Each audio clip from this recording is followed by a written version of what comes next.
एक बार एक संत कुंभ स्नान करने के लिए हरिद्वार जा रहे थे। रास्ते में रात्रि हो जाने के कारण एक जगह उनको रुकना पड़ा, परंतु जहां वह रुके थे वहां उन्होंने देखा कि एक वेश्या का घर है।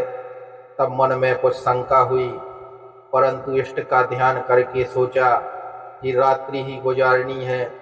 भगवान का सुमरण करते हुए रात जैसे तैसे गुजर ही जाएगी।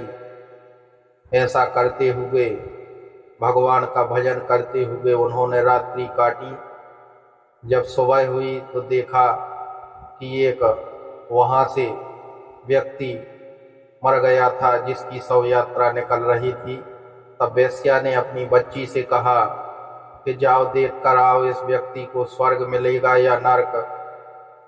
तब बच्ची ने जा करके देखा और लौट करके माता से बोली कि माता जी, इसको स्वर्ग मिलेगा। माता ने कहा बहुत अच्छा।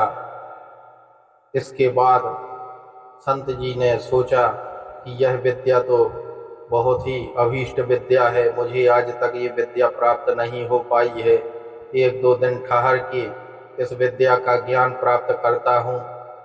तब संयोगवश दूसरे दिन भी वहाँ बाजे बजते सुनाई दिए और राम नाम सत्य है का उच्चारण हो रहा था।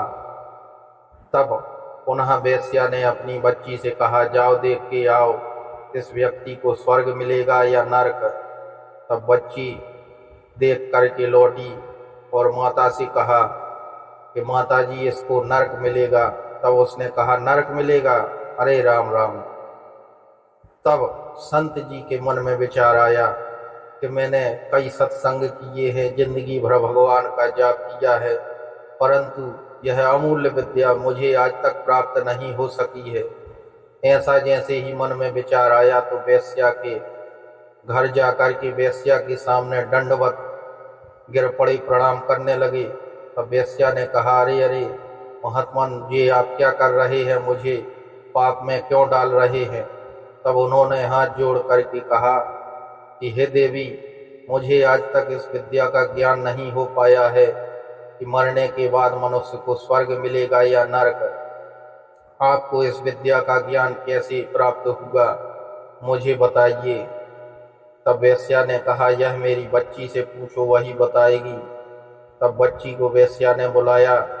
बच्ची से संत जी ने पूछा, बेटा तुम्हें कैसे पता कि किसको स्वर्ग मिलेगा और किसको नरक। तब बच्ची ने कहा कि बाबा जी, ये तो बहुत ही सरल है। जब पहली शव यात्रा निकली थी तो शव यात्रा में जो लोग शामिल थे वह कह रहे थे कि यह बहुत ही सज्जन था, यह व्यक्ति परोपकारी था, यह कभी भी किसी की बुराई नहीं करता था, सदैव सबके काम में आता था, सत्याचरण करने वाला था, ईमानदार था, घर परिवार के साथ रह करके उनके सुख दुख में भाग लेता था, रिश्तेदारियों में भी जाता था, वहाँ सुख दुख की बातें करता था और उनके साथ रहता था। इसको कुछ दिन और ठहरना चाहिए था। तो मैं समझ गई कि इसको यहाँ भी ज़रूरत है और भगवान को स्वर्ग में भी इसकी ज़रूरत है। जिसकी ज़रूरत यहाँ है उसकी ज़रूरत ऊपर वाले को भी है। तो इस प्रकार से उसको स्वर्ग की प्राप्ति हुई।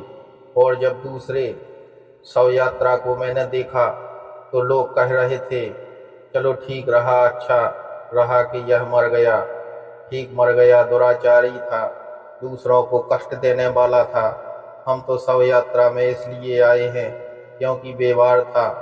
और कोई कह रहा था मेरे मोहल्ले का आदमी था परंतु दुष्ट था, ठीक मर गया है। तो जिसकी आवश्यकता यहाँ नहीं है उसकी आवश्यकता वहाँ स्वर्ग में भी नहीं है, इसलिए उसे नरक ही मिलेगा। तो इस प्रकार से जब बच्ची ने कहा तो महात्मा जी समझ गए कि किस प्रकार से कर्मों के आधार पर स्वर्ग और नरक मिलता है। तो कहा गया है कि ऐसी करनी कर चलो कि आप हंसे जग रोए।